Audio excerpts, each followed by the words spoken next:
Yeah, hello everyone. Good morning, good afternoon, good evening. Yonna gye muli mbamuzaako muli muti eyo bassebo ne bannyabo gye baliko gyonna gye mutussaako engalo. Nalongo Nalubaale wendi okubabuuzaako enkya ya leero.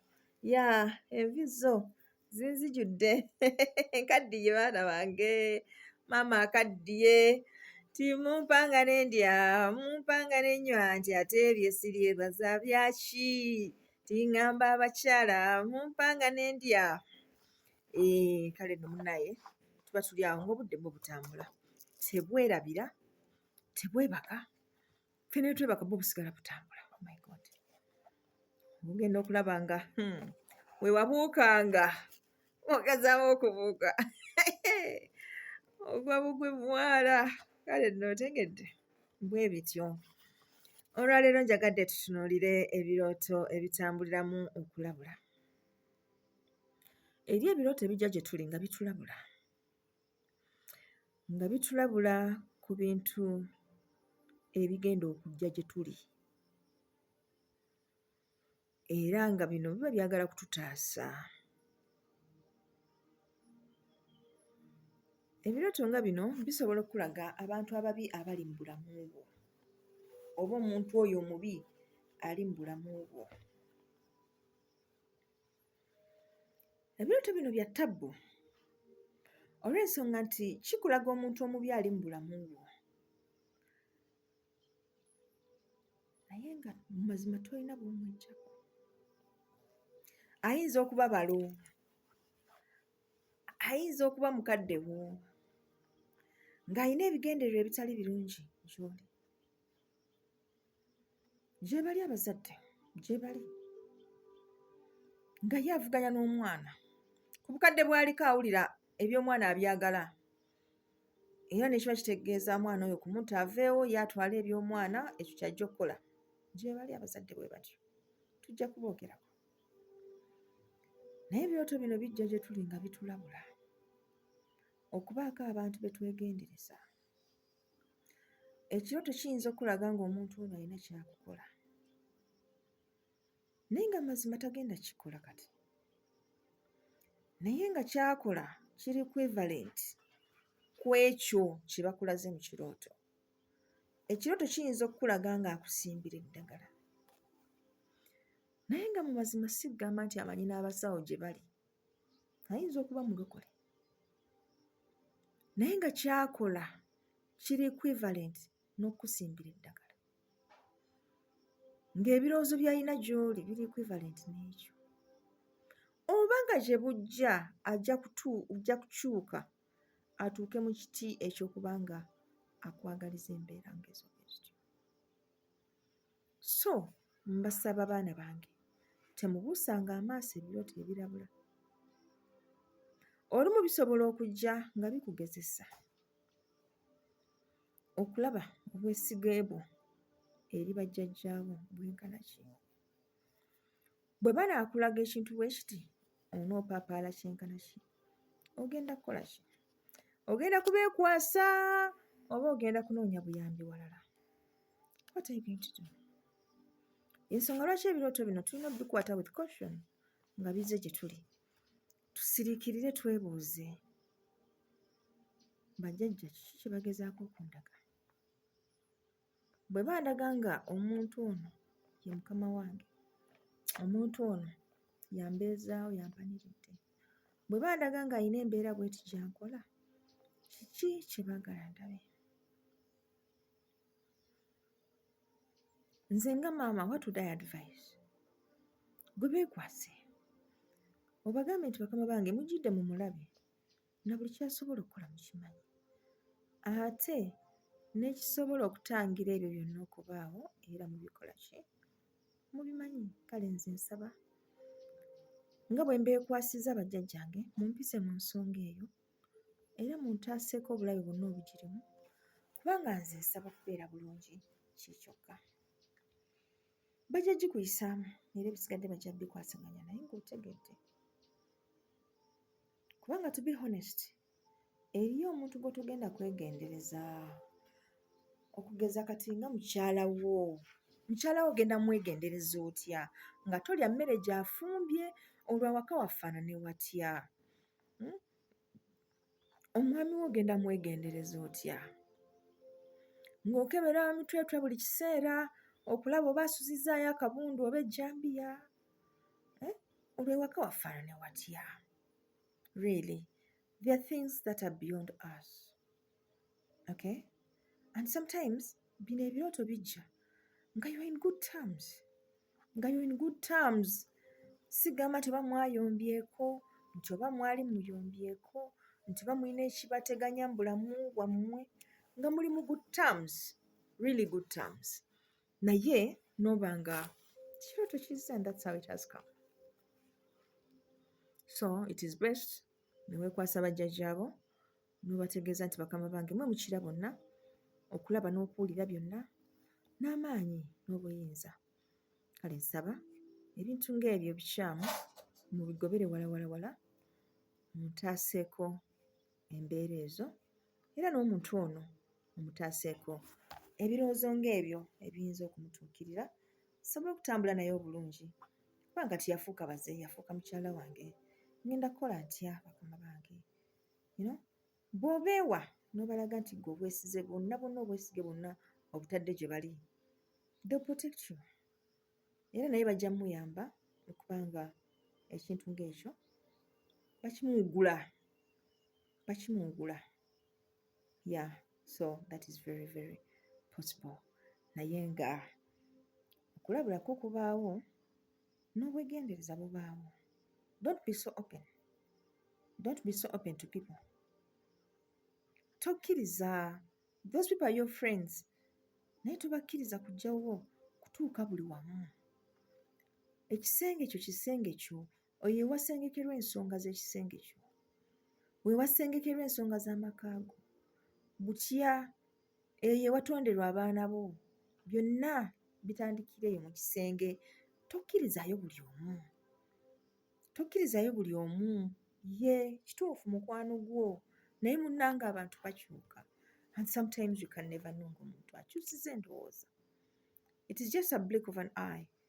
Omuntu gye giri gino emyoyo gy'enzikiza gitambula, ginoonya loophole within us. Kasa gikusanga ng'olimu enkenyera, gyo gigikozesa nga oluggi okuyingira. Kati bwe kumala okuyingira nga kutandika okuwa ebirowoozo bino ebitali birungi eri banno, naawe olabirawo ng'otandisa okwerondalonda banno, obeeronda kano obeeronda kali, kino kiri buli kiseera obaako ky'obeerondako, n'ofuuka nuisance. Era naawe abaatuukiddwa ekizibu ng'ekyo weetuuze, weerowooze, weegobeko emyoyo egyo bwe giba gikulemeredde. You can consult. Baako ssenkulu gw'obuuza, munnange nkole ntya? Baako nankulu gw'obuuza, emizimu egy'ekizikiza gyansalako nkole ntya? Emyoyo gy'ekizikiza gintambulirako, buli kiseera gindaga bennina okuloga, bennina okukola ki? Naye ate nze si bwe nali. Gikusanga in your weakest point.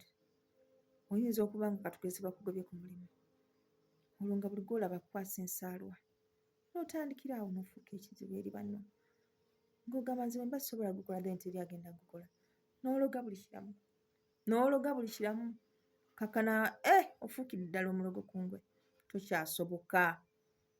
Okay? Tokyasoboka. So tukwambululako emyoyo egyo ne tubaako emikolo gye tukola mu jjajjaffe ekizikiza, mu bwakibi, ne tubaako bye tuwummuza, ne tugiwummuza ne giddayo gye girina okubeera. So n'oba ng'otaasibwa okuva mu mbeera ezo. Kale nno banyajja nga bakulabudde, don't just walk. Tugamba bugambye nze Yesu wange amala. Eri Yesu naye by'atakola abyamusukkako. Abyamusukkako. Singa byonna yali abikola, ensi singa teri bw'eti. Naye munnange, eriyo ebintu by'okwerwanako, kubanga tukizudde nga mu buli bantu, mu every community mulimu abantu ababi, abatasemberezeka mwebali, ne mu church mwebali nga bakuba bannaabwe enkokola, tamukkiriza kumuyitako, tamukkiriza, amusekeeterera, amulimirire wa pasita, amwogerera, ayagala bamugobe mu church. Naye ng'ate mbu bonna balokole. Awulidde?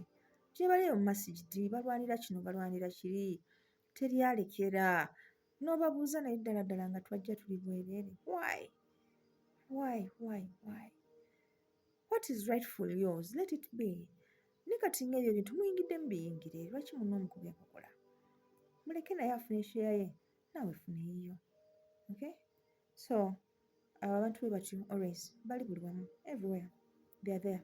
In offices, mu masinzizo, buli wamu. You find them. Naye always seek for protection from your guardians, from your ancestors. They are there to protect you. Bajja kukuuma. Era bajjidde bamukulage, kiba kitegeeza bamusobola. Era ne byakola byonna babisobola. Ebintu bino we've experienced them, tubiseemu nnyo.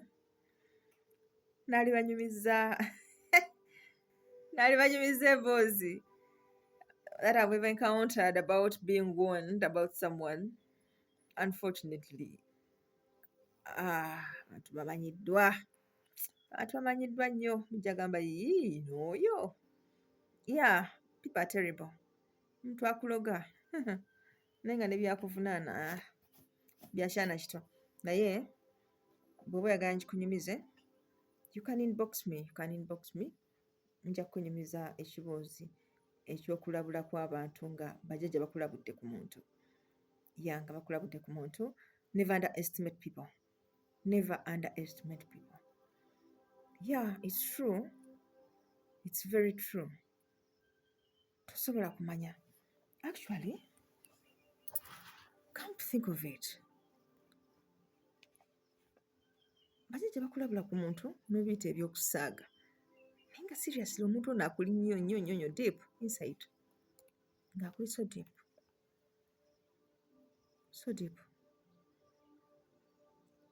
Yeah, nja kubanyumiza. Oh my God. I've thought it over and over. Engamba kamuleka agira afuna wanywera ku tuzzi. Otherwise, tugenda kulaba ebirooto ebituddemu okuvumula, ebirooto ebituddemu okubuulirira, ebirooto ebituddemu ennambiko, ebirooto ebirimu okubikkulirwa, ebirooto ebirimu okukakasa, ebirooto ebirimu emikiino, ebirooto ebiwa essuubi, kwegamba ebirooto bya mitendera gya njawulo, naye nga byonna tujja kuba nga tubiraba, twongere okuyiga mu bukakamu. Meaning nti, this is the first way you can interpret a dream. Like when you find this dream, n'okiroota, when you wake up, ojja kusooka onoonye generally, where does this fall? Which category? Kindabula, kimbuulirira, kindagirira, oba kinkiina? Ddala kiki kyekinjagaza ekirooto kino? Kyagala nkole ki? So, bw'omala okikategorizinga, so you go deep. N'omanya nti kati bwe kiba kibadde kindabula. Kindabula ku ki? Kindabula nti bwe nnaaba nyambuka amadaala nja kugwa. Naye lwaki mbangwa? Flowa yeeseerera, oba buno obutayimbwa bwe baateekawo bwe twekwatako bwe butaanywera.